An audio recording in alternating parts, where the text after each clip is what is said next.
കരിപ്പൂർ വിമാനത്താവളത്തിൽ സിഐഎസ്എഫ് ഉദ്യോഗസ്ഥരും airport authority ജീവനക്കാരും തമ്മിലുണ്ടായ ഏറ്റുമുട്ടലിനിടെ ഒരാൾ മരിച്ചു. 3 പേർക്ക് പരിക്കേറ്റു. സിഐഎസ്എഫ് കോൺസ്റ്റബിൾ ജയ്പാൽ യാദവാണ് മരിച്ചത്. തുടർന്ന് ജീവനക്കാർ വിമാനത്താവളത്തിന്റെ പ്രവർത്തനം തടഞ്ഞു. ഇതോടെ വിമാനത്താവളം അടച്ചിട്ടു.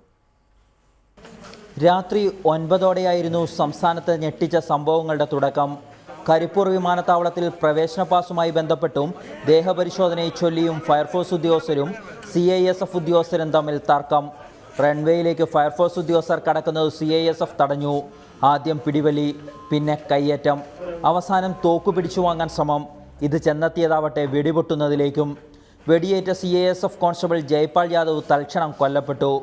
പിന്നെ ഫയർഫോഴ്സ് ജീവനക്കാരും സിഐഎസ്എഫുകാരും വിമാനത്താവളത്തിലെ അതീവ സുരക്ഷാ മേഖലയിൽ ഏറ്റുമുട്ടി. പരിക്കേറ്റ ഫയർഫോഴ്സ് ഉദ്യോഗസ്ഥരായ സണ്ണി തോമസിനെയും അജയ്കുമാറിനെയും മിംസ് ആശുപത്രിയിൽ പ്രവേശിപ്പിച്ചു. പിന്നാലെ സിഐഎസ്എഫ് ഉദ്യോഗസ്ഥൻ ചൗധരിയെ കോഴിക്കോട് മെഡിക്കൽ കോളേജ് ആശുപത്രിയിലും എത്തിച്ചു.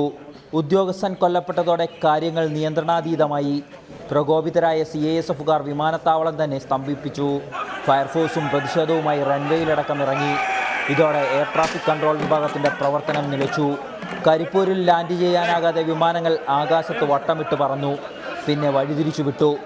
ഇതോടെ വിമാനത്താവളം അടച്ചിടാൻ തീരുമാനം. പിന്നാലെ സംസ്ഥാന ആഭ്യന്തരമന്ത്രി വിഷയത്തിൽ ഇടപെട്ടു. വിമാനത്താവളത്തിലേക്ക് കൂടുതൽ പോലീസിനെ വിന്യസിച്ചു. ഇരുപക്ഷവുമായി ചർച്ച നടത്താൻ ഉത്തരമേഖല ADGPയെ ചുമതലപ്പെടുത്തി. ADGP ശ്രീ ശങ്കർ റെഡ്ഡി അവരുമായിട്ട് നമ്മൾ 2 കൂട്ടരുമായിട്ട് നെഗോഷിയേറ്റ് ചെയ്യുന്നുണ്ട്. എയർപോർട്ട് അധികൃതർ CISF-കാർ, കാരണം വിമാനങ്ങൾ ഇറങ്ങേണ്ടിയിരിക്കുന്നു രാത്രിയിലെ. അപ്പോൾ സംഘർഷം ഒഴിവാക്കാൻ കൂടുതൽ പോലീസുകാരെ വിന്യസിപ്പിച്ചിട്ടുണ്ട്. സമവായ ചർച്ചകൾക്കായി ADGP ശങ്കർ റെഡ്ഡിയുടെ നേതൃത്വത്തിൽ ഉന്നത പോലീസ് സംഘം വിമാനത്താവളത്തിലേക്ക് പ്രവേശിച്ചു. അവസാനം പുലർച്ചെ 2 മണിയോടെയാണ് ഒരു പരിധിവരെയെങ്കിലും ഇരുപക്ഷത്തെയും ശാന്തരാക്കാൻ ADGPക്കും സംഘത്തിനുമായത്. ഓപ്പറേഷൻസ് റെസ്യൂം ചെയ്യാൻ പറഞ്ഞിട്ടുണ്ട്. അവർ റെസ്യൂം ചെയ്യാൻ വേണ്ടിയിട്ടുള്ള നടപടികൾ എയർപോർട്ട് അധികൃതർ എടുക്കുന്നുണ്ട്. തുടങ്ങാൻ പറഞ്ഞിട്ടുണ്ട്. അത് ഫയർഫോഴ്സ് പേഴ്സണൽ വേറെ ആൾക്കാരെ കൊണ്ടുവന്നിട്ട് ചെയ്യും, ഉടനെ ചെയ്യും. അതിനിടെ കേന്ദ്ര ആഭ്യന്തര മന്ത്രാലയവും സംഭവത്തെക്കുറിച്ച് റിപ്പോർട്ട് ആരാഞ്ഞു. ആഭ്യന്തര സെക്രട്ടറി സംസ്ഥാന DGPയോടാണ് റിപ്പോർട്ട് തേടിയത്. ഇന്ന് എയർപോർട്ട് അതോറിറ്റി ഓഫ് ഇന്ത്യയുടെയും CISFൻ്റെയും ഉന്നത ഉദ്യോഗസ്ഥർ കരിപ്പൂരിലെത്തും. റിപ്പോർട്ടർ, കരിപ്പൂർ.